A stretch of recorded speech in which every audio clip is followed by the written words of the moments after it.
My name is Alicia Moore. I'm 28 years old, and the night my husband bought my parents' house, the one I grew up in, the one they swore he'd never be worthy to enter, I realized silence is more powerful than 1,000 speeches. You see, to them, Ethan was always just a mechanic. It didn't matter that he was kind, intelligent, endlessly patient, or that he treated me better than any man they'd ever introduced me to in their country clubs or fundraisers. No. To my parents, all they saw were oil-stained hands and a man who didn't go to college. They judged him not by his character, but by the grease under his fingernails. They never asked about the things he was building. They never understood that while they chased status, Ethan chased value in people in work and life. And yet, that night over roast chicken and forced smiles, my husband calmly reached into his jacket pocket, pulled out a folded sheet of paper, and slid it across their polished oak dining table. Dad blinked. Mom hesitated. "What's this?" she asked, picking up the paper. Ethan looked at her, his voice steady.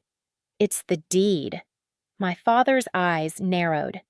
"Deed to what? To this house?" Ethan said. For a moment, time stalled. You could hear the fireplace crackle the clink of my sister's fork as it hit her plate. Mom unfolded the document, scanned the header, then gasped like she'd been slapped. Her manicured hand trembled. "You bought our house," she whispered, voice nearly cracking. "I bought it last week," Ethan said. "Directly from the bank. You didn't even tell us it was listed," Dad snapped. "No," I said, finally speaking. "Because you wouldn't have listened." They looked at me like I'd betrayed them, but the truth was, they'd written me off the moment I said I do to someone without a pedigree. I had spent 6 years defending Ethan, at holidays during family dinners, every time someone called him blue-collar like it was a slur. I listened to the jokes, the smirks, the silence. And Ethan, he took it all with quiet dignity, never lashed out, never raised his voice. But now he owned the very house. They'd raised me in the house where they told me I was making a mistake that I'd regret throwing my life away on someone who fixed cars for a living. No raised voices, no revenge speeches, just a deed, and a quiet reckoning that had been years in the making.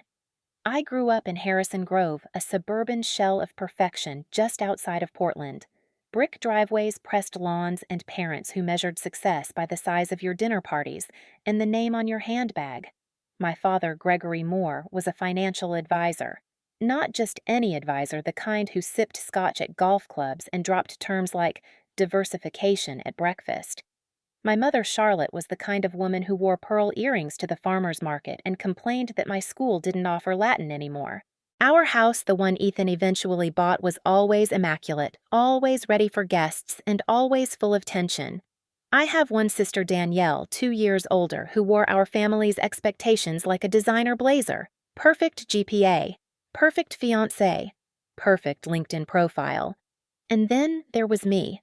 I was always the softer one. Not weak, just different. I read quietly in corners while Danielle competed in debate. I wanted to teach kids not to climb ladders. I found beauty in simplicity. My parents worried that simplicity meant failure. When I turned 22, I met Ethan. It was summer just after college. My old Honda gave out at a red light on Burnside. The engine sputtered, then died completely. I called the nearest auto shop, and within 20 minutes, Ethan pulled up in a flatbed wearing a faded gray t-shirt and hands full of grease. His smile was crooked, warm, and unbothered by my panic. He fixed the car, offered me a cold bottle of water, and didn't charge me for the tow. Just said next time come in for regular oil changes. Preventative maintenance is cheaper than panic. That line stayed with me. So did he. Over the next few months, I kept finding reasons to go back to the shop to him. We'd talk while he worked. About music. About our upbringings. About the things people miss when they're too busy rushing to the top. Ethan didn't have a college degree, but he could fix anything. He could rebuild engines from scrap wire circuits and sketch out diagnostic plans that could rival any engineer's. He was intuitive with machines the way I tried to be with people. And more than that, he saw me. Not the expectations, not the surname, just me.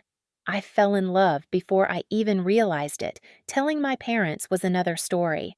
I still remember the dinner. Danielle had just gotten engaged to a junior partner at her law firm. Champagne was popped. Toasts were made. When it was my turn to share, I said I'd started seeing someone. My mother asked, without looking up, "What firm is he with?" I smiled. "He owns a garage." The silence was immediate. Dad let out a dry chuckle, thinking I was joking. "You mean like as a side hustle," Danielle chimed in. "No," I said. "As a full-time mechanic. It's his business, and he's brilliant." Mom blinked at me, her fork hovering mid-air. Oh, Alicia. And that was that. No congratulations, no questions. Just the kind of tight-lipped disapproval that doesn't need words. From then on, everything changed. They invited us to things less and less.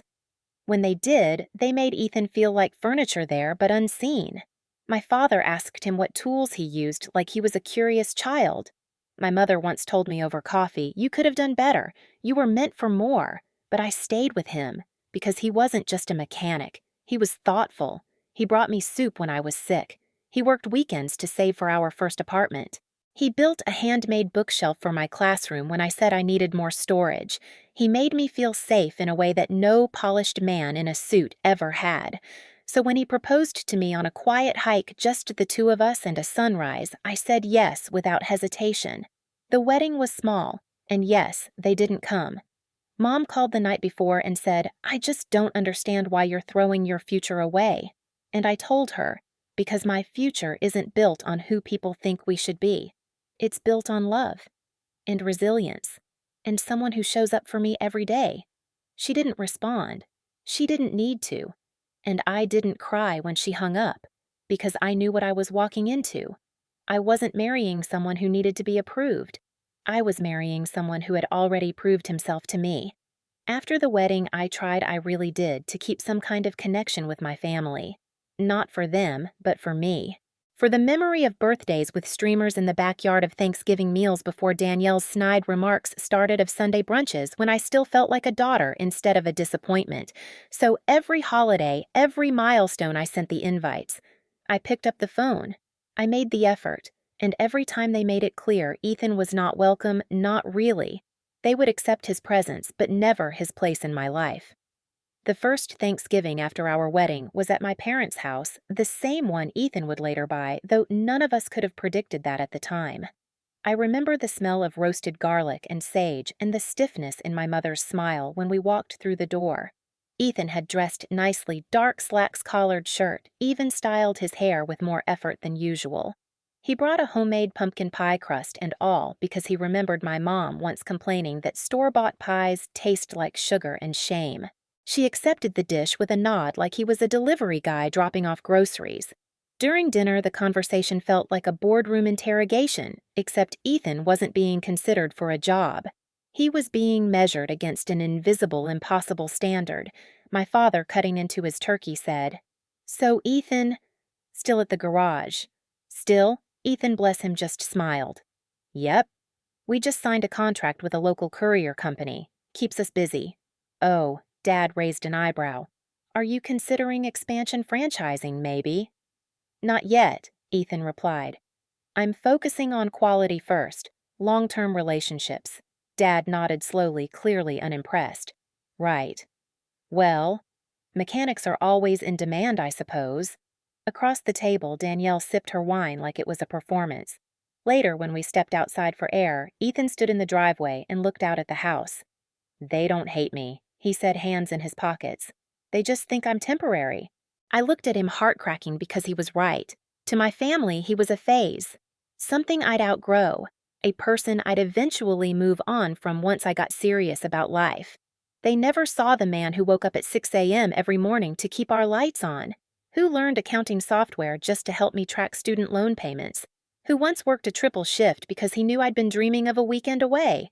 They never cared to see. It only got worse. Christmas brought more of the same.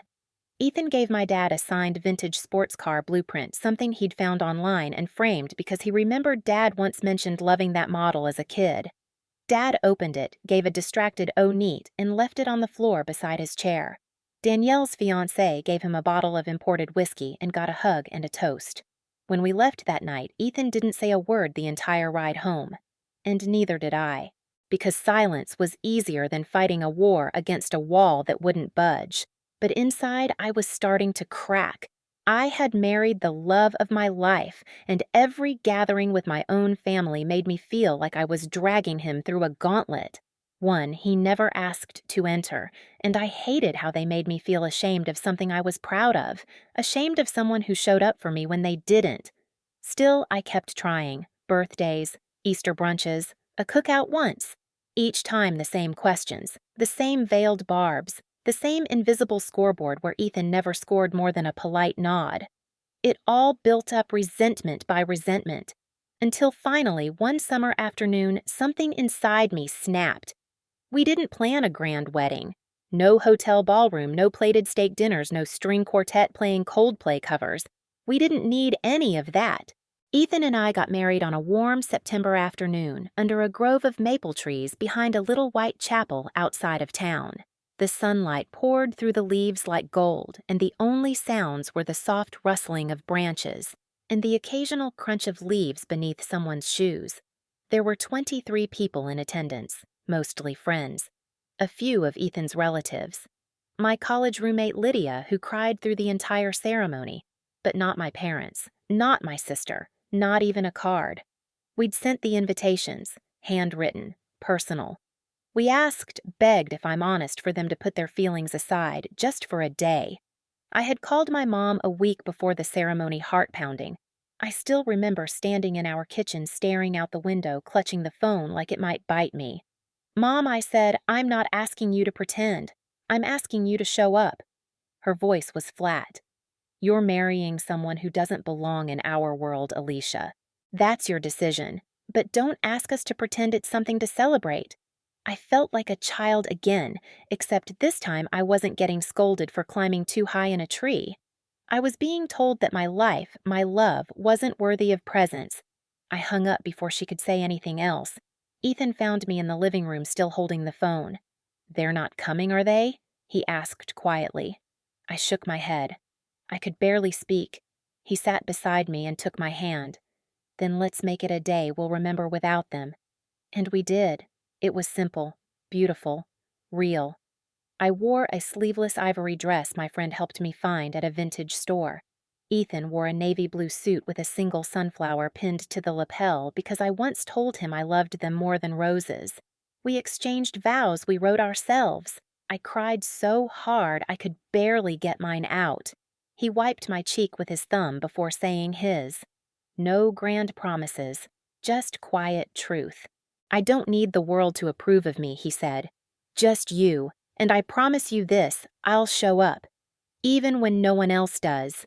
Everyone clapped. We kissed. And for that one golden moment, nothing else mattered. But of course it didn't stay that way. 2 weeks later, I got a text from Danielle. "I hope you're happy. You chose him over your own family. That's on you." That's when I finally saw it, the truth that had been slowly bubbling up all along. To my family, love only mattered if it came with status. Loyalty only counted if it was aimed at them. They weren't upset I married Ethan. They were upset I didn't ask for permission, and they were punishing me for it. They stopped inviting us to holidays. Mom took me off the family group text. Dad blocked Ethan on social media. Danielle never spoke to me again. But I didn't chase after them, because I was done begging for space in a house that never had a room for us. I poured my energy into my classroom, into my students, into our new life. Ethan's business was small but steady. He worked late, came home tired but fulfilled. He'd kiss me on the forehead, heat up leftovers, and fall asleep on the couch halfway through old episodes of Top Gear. And still in the quiet, I worried. Not about us, about them. About whether I was truly okay living in a world where my own parents had chosen their pride over my happiness. And that worry sat in my chest like a stone. Until the storm came, and we hit our lowest point. The first sign was subtle. Ethan came home one evening with oil on his jeans, nothing new, but his expression was tight distant. He kissed me on the cheek like always, but his smile didn't reach his eyes. "How was the shop today?" I asked, trying to read his silence. He opened the fridge, grabbed a bottle of water, and leaned against the counter. Slower than usual. It stayed like that for a while. Quiet.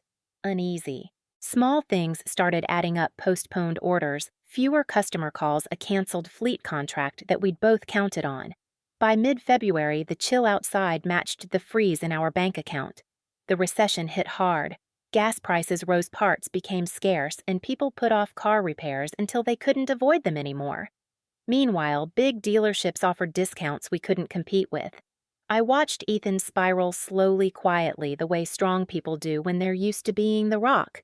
He wouldn't complain, but I noticed the deeper lines forming under his eyes, the way he started skipping meals, the way he stopped playing music while he worked. One night I came home from school to find him in the living room sitting on the floor with a pile of invoices around him. The lights were off, the room was still. "Ethan," I said, gently walking in. He didn't look up. "I'm thinking about shutting it down," he finally said. I froze. "The shop?" He nodded. I sat down beside him, heart pounding. "Is it really that bad?" He picked up a folder and handed it to me. Inside were bills, rent for the garage space, supplier debts, late utility notices. "It's not about quitting," he said. "It's about knowing when to stop bleeding out." I felt the room spin. It was the first time I'd ever heard defeat in his voice. I reached for his hand. "We can figure this out. Together." He didn't pull away, but he didn't nod either. We sat like that for a long time. That week, I picked up 2 extra tutoring jobs, SAT prep, and a part-time after-school program. I canceled my gym membership. We started stretching groceries like college kids again: rice, eggs, canned beans. One night, Ethan came home late, limping slightly. He'd pulled a muscle lifting an engine block without help because he couldn't afford to call in the part-time assistant. And still, my parents stayed silent. They knew. I knew they did. Danielle had seen one of my social media posts where I mentioned hustling through hard times. She sent a laughing emoji. That was it. The silence from my parents said everything they needed to. "We told you so." But what hurt even more than their pride was the way mine started to erode. One evening, I overheard my mom on speakerphone while I stopped by the school to drop off lesson plans. "I love Alicia," she was saying to someone. "But she married a man with no future. What did she expect? Now she's stuck and I can't keep rescuing her." Rescuing me. As if they'd ever tried. I left before the call ended, sat in my car for 20 minutes and stared at the dashboard, blinking back tears. I didn't tell Ethan. I couldn't. He already felt like he was failing me. I couldn't add to that weight. But inside, something shifted. I started to wonder, did I do this to us? Was I so blinded by love that I'd led us both into a slow-motion collapse? That question haunted me in the dark, especially during those nights when I could hear Ethan sighing in his sleep, shoulders tense even in rest. I started second-guessing everything: our marriage, my instincts, even my worth. I'd chosen a different path, and now it felt like I was being punished for it. But worse than that, it felt like he was being punished just for loving me. The lowest point came one Friday evening when we realized we were $632 short on rent, both for our apartment and for the shop. I opened my laptop, heart pounding, and stared at the transfer screen for the emergency savings we'd built up over 3 years. It was almost gone. When I clicked confirm transfer, something inside me broke, not from the money, but from the quiet, brutal realization that no one was coming to help us. Not my family, not fate, just us. And somehow, we'd have to survive it. There's a moment, a sharp, quiet moment when you realize you've run out of exits. It's not like the movies with stormy arguments and people packing bags. No. Sometimes it looks like a man staring blankly at a cracked phone screen, too tired to blink. That was Ethan on a Tuesday night in March. He was sitting at the kitchen table, his hoodie dusted with brake pad powder, hands black under his nails, despite 3 attempts at scrubbing. I came home from tutoring, my fingers still sore from whiteboard markers, and found him staring at a text from his landlord. Final notice, eviction pending. I placed my bag down gently. He didn't move. "Ethan?" I asked softly. Still nothing. When I walked closer, I saw that his eyes weren't on the phone anymore. They were on the window, unfocused, as if looking somewhere else. Or maybe nowhere. "I applied to a job today," he said, still not looking at me. "Factory line. Night shift. Not great pay, but it's consistent. No customers, no overhead. Just clock in, do the work, go home. I didn't know what to say. This was the man who rebuilt transmissions like puzzles, who once stayed up until 3 a.m. because he knew he could figure out why a hybrid battery kept failing. The man who took pride in every repair like it was an act of craftsmanship.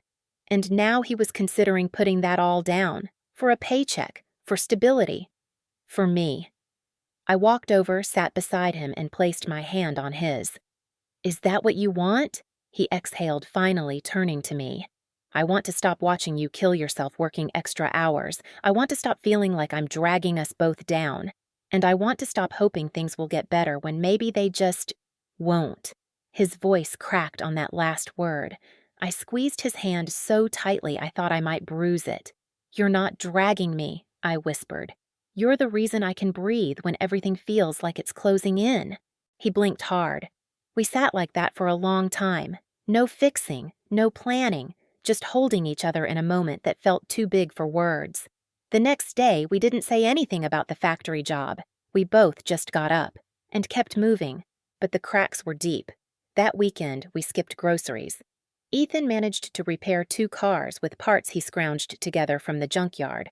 I walked to school to save gas. We were surviving by sheer stubbornness. One night, I came home to find Ethan watching an old YouTube video on business systems, something about optimizing parts inventory with automated diagnostics, not his usual viewing. He clicked pause when I walked in. "You ever think, maybe there's a better way to do this?" he asked. "Do what?" I replied, slipping off my shoes. "This business, the way I've been doing it old school. Maybe it's not enough anymore." I tilted my head. "You want to change how the shop runs." He shrugged. "Maybe more than that." It was the first time I'd seen a spark in his eyes in weeks. Later that night, he scribbled something into a notebook, pages of ideas, diagrams, numbers, web links. He didn't say anything, but I could feel it. Something was shifting. There was no miracle, no overnight success. But there was movement. And when you've been still for so long, that first inch feels like a revolution. We were still broke, still behind, but we were no longer hopeless. Ethan had something again, an idea, a vision, a reason, and I was going to protect that spark with everything I had. Ethan didn't say the word reinvention. He didn't have to. It started with small changes. At first, I thought he was just cleaning, sweeping the shop more often, reorganizing his tools, scrapping unused parts. But then I noticed a pattern. He wasn't just tidying, he was making room. He came home one night with a used laptop under his arm, cracked casing but functional. "Got it from a guy who used to run diagnostics for a dealership," he said, like it was no big deal. "Thought I'd mess around with some newer systems." He started spending nights watching videos on electric vehicle tech, battery optimization, and onboard computer systems, stuff that was way above the average garage's pay grade. I'd wake up at 2 a.m. and find him hunched over the kitchen table, eyes locked onto wiring diagrams, scrawling notes like he was studying for a medical board. One night I asked, "Are you planning on switching to EVs?" "Not switch," he said. "Expand. Everyone's going electric. Most garages can't keep up. Dealerships charge insane prices for diagnostics, but if I can figure it out, I could undercut them, do the same work faster, cheaper, and more personal." It wasn't just a good idea. It was brilliant.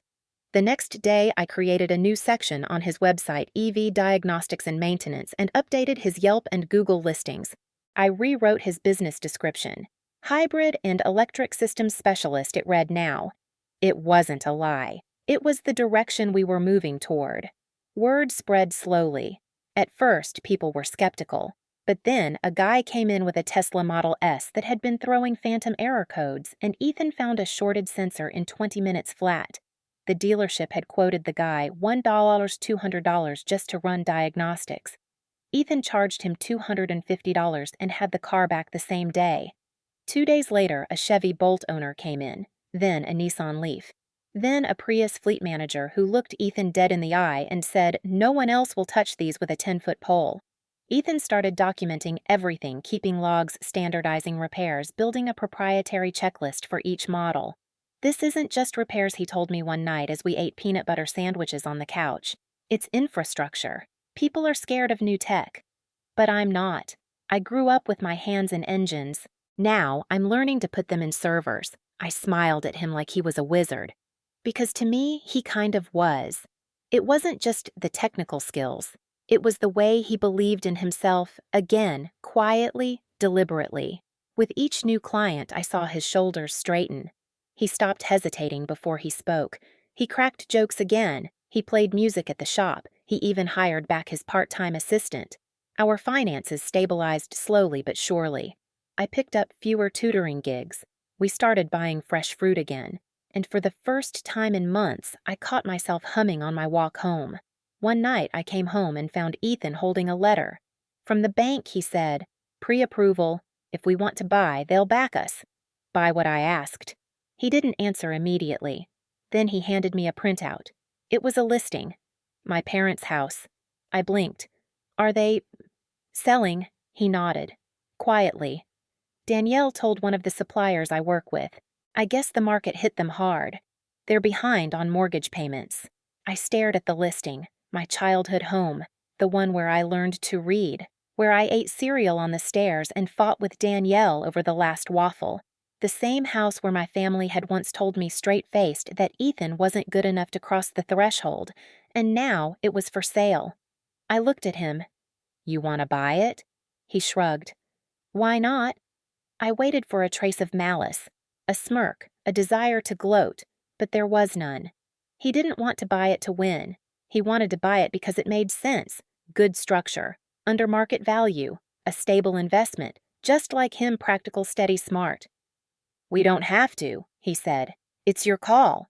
I stood there for a long moment looking down at the photo of that brick facade, the same one I used to sit in front of with sidewalk chalk in my hands. Then I smiled. "Let's make them an offer." We made the offer quietly through a lawyer Ethan trusted. No names, no fanfare, just clean numbers and a willingness to close fast. The bank took it. Apparently, my parents had fallen behind by nearly 6 months. My father's investments hadn't just dipped, they'd tanked. The market downturn had gutted 2 of his biggest client portfolios. Lawsuits followed, reputation shattered. They were desperate to offload the house before the foreclosure notice hit public records. It was like watching the Titanic go down in slow motion, except the orchestra had been replaced by echoing silence and all the lifeboats were made of glass. I didn't feel joy. Not exactly, but I felt clarity. And that was something I hadn't tasted in years. Ethan didn't gloat. When the keys arrived, he held them like they were any other asset, not a symbol, not a weapon. "What do you want to do with it?" he asked me one night as we drove past the house headlights casting long shadows over the shutters. "I don't know," I admitted. "I used to dream about getting married in the backyard. Now I'm not even sure I could step onto the porch without hearing Mom's voice in my head." We sat in silence. Then I added, "Maybe it's time we made new memories. Not just for us. For someone else." Ethan looked at me. "You want to rent it?" "Maybe to a family who needs a break," I said. "A single mom, or a couple who doesn't check all the right boxes on paper." He nodded. "I like that." And just like that, the house that once stood as a monument to judgment became something else entirely, a chance to rewrite the story. We hired a small team to fix it up. Ethan refused to outsource anything he could do himself. He painted the walls, resealed the roof, and replaced the squeaky banister on the stairs I used to slide down in socks. I helped pick out the new furniture Simple Warm lived in. No sharp corners or cold perfection. It was no longer a trophy house. It was a home. During the renovations, we started getting calls from people we hadn't heard from in years. Danielle messaged me on Facebook. "Heard you guys are doing well. Mom and Dad are moving." "Guess you already know that. Hope you're okay." I didn't reply. Then came the voicemail from my mother. Her voice was strained. "Alicia, I don't know what to say. I suppose congratulations are in order. I imagine you know about the house. We didn't want to burden you with details. I hope well. I hope life's treating you kindly." It didn't feel sincere. It felt like damage control. I let it sit in my inbox. Ethan never asked what I'd do with it. A week later, we received a formal dinner invitation. My parents had rented a small place across town, temporary apparently, and they wanted to reconnect. A new beginning. Ethan looked at me, one eyebrow raised. "You want to go?" he asked. I hesitated, but something inside me said yes, not for them, for me. For the girl who once begged for their approval, for the woman who no longer needed it. So we dressed nice, nothing flashy. I wore a simple blue dress. Ethan wore the same navy suit from our wedding day. We brought a bottle of wine, nothing fancy but carefully chosen. We walked up to the small house, knocked once, and waited. Mom opened the door. Her face paled when she saw us. She looked older, tired, smaller somehow. "Come in," she said. We did. The dinner was quiet, polite, tense. Danielle was there as brittle and sharp as ever. My father tried to carry the conversation talking about news inflation, the rising cost of living, as if the fall of their empire hadn't already said it all. Finally, halfway through the meal, my father cleared his throat and said, "So, I hear you two bought a house." Ethan set his fork down and looked directly at him. "Yes," he said. "Yours." You could hear the air vanish from the room. Mom stared. Danielle's mouth fell open. My father blinked like he'd misheard. "I'm sorry," he said, voice brittle. "I bought the house," Ethan repeated. Calm, controlled. "The bank accepted my offer. I closed 3 weeks ago. No anger, no drama, just facts." I sat there, heart pounding, not from nerves, but from the weight of everything unspoken suddenly sitting at the table with us. "You bought our house," Mom whispered. "No," I said. "We bought it." My mother stared at me. Why, she asked. "Because it was a good investment," Ethan said, "and because I thought it was time we stopped pretending who belonged where." He didn't say it with bitterness. He said it with truth. And sometimes that's louder than shouting. The silence after Ethan's words could have filled a cathedral. Danielle stared down at her plate like she was reading it. My father's jaw worked quietly, clenching and releasing, and my mother, for the first time in my entire life, looked unsure of herself. Ethan didn't gloat. He didn't lean in or flash a smirk. He just sat there calm and composed, as if this dinner were no different from any other client meeting. I had always thought that if this moment ever came, the great confrontation, I'd be the one to unleash years of held-back emotion. I'd stand and deliver a speech about how they had made me feel small, how they pushed away the best thing that ever happened to me, because they couldn't look past a job title. But when the time came, I didn't feel angry. I felt tired. Tired of carrying the burden of their expectations. Tired of shrinking to fit into the mold of the daughter they wanted. Tired of apologizing for the life I chose, a life that for all its struggles was honest. I used to think I said slowly that I had to earn your love by fitting into your version of success. That if I married the right kind of man, wore the right clothes, said the right things, you'd see me, accept me. My mother's lips parted slightly, but she didn't speak. But I was wrong, I continued. It was never about love. It was about control, approval that dangled just out of reach. And when I stopped chasing it, when I built something real with Ethan, you turned your backs. My voice was steady. I surprised even myself. My father shifted in his seat. "Alicia, that's not fair, it is." I interrupted more gently than I expected. "You didn't show up to our wedding. You mocked our struggles. You told yourselves we'd fail, and when we didn't, you acted like we didn't exist." My mother looked down. Quiet. Ethan remained still beside me like an anchor. "I'm not here to humiliate anyone," I said. "We came to dinner because we thought maybe, just maybe, this could be a turning point. But not if we're pretending nothing happened." Danielle rolled her eyes. "You're still so dramatic." I turned to her. "And you're still so scared of looking vulnerable you hide behind sarcasm. It doesn't work on me anymore." That landed. She didn't respond. Then Ethan did something I didn't expect. He reached into his jacket and placed something on the table. It was the deed to the house. My father's eyes flicked to it. My mother leaned in slightly as if unsure whether to touch it. "I didn't buy the house to prove a point," Ethan said. "I bought it because I saw value in something everyone else had written off. I've been doing that my whole life. My father finally looked him in the eye. Ethan continued, I could flip it, sell it, rent it. But Alicia and I decided we're going to offer it to a local family, one that needs a start, not a status symbol. He paused, and I think, maybe that's the real difference between us. You taught Alicia how to achieve. I just reminded her that kindness matters too. It was quiet again, not the cold silence that had filled so many of our past family dinners. This was a heavy silence, full of reckoning, of consequences finally surfacing, and maybe finally understanding. My mother looked at me then, really looked.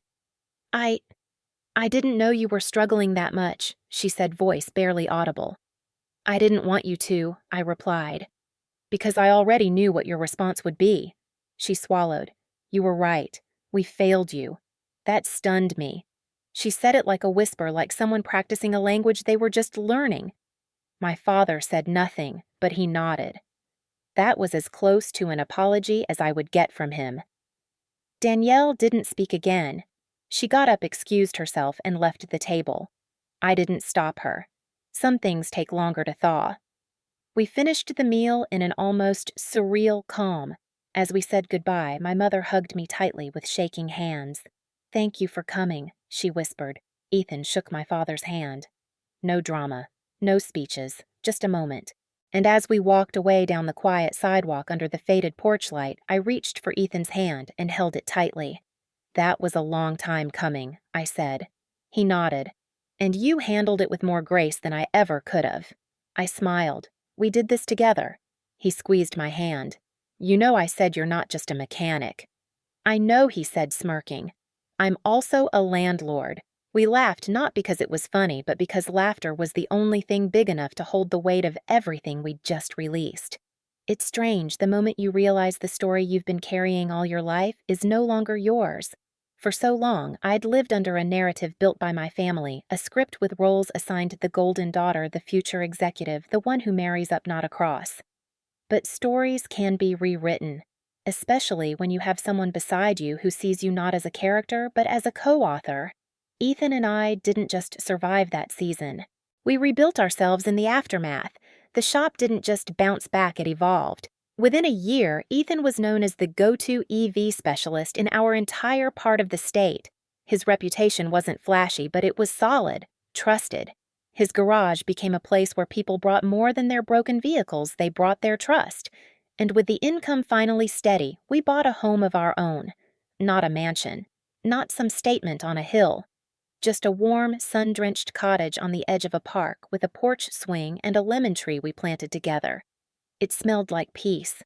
My parents never fully turned into the people I used to wish they were, but they softened.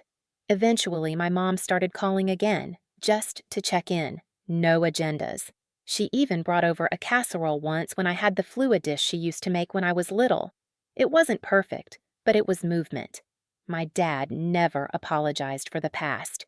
But he asked Ethan about his diagnostic software during a family dinner once.